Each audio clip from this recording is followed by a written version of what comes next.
Ya pemirsa, terima kasih Anda masih tetap setia bersama kami di seputar Aceh. Saudara, kebakaran hutan yang terjadi di kawasan Danau Luttawar, Desa Mendale, Kebayakan, Aceh Tengah, sedikitnya menghanguskan sekitar 8 hektar lebih.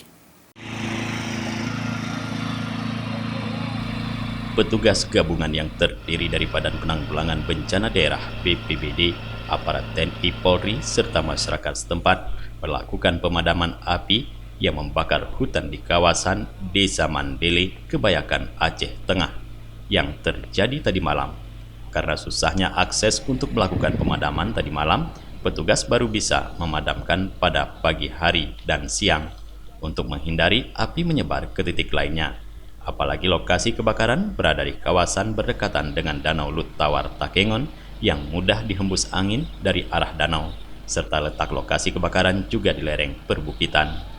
Kebakaran hutan yang terbakar diperkirakan mencapai 8 hektar lebih yang berisikan pohon pinus.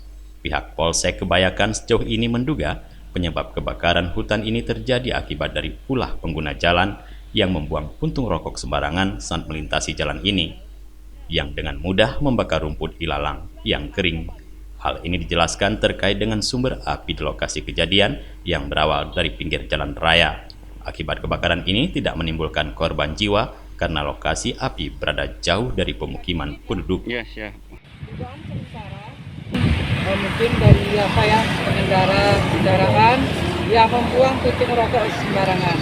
Jadi harapan kami kepada seluruh masyarakat yang melintas di jalan ini kebetulan jalan kita sudah dibersihkan dan memang banyak sampah atau rumput yang kering bekas babat itu ya. Jadi ini sangat memudahkan terjadinya kebakaran. Jadi harapan kami sekali lagi janganlah membuang puntung rokok sembarangan.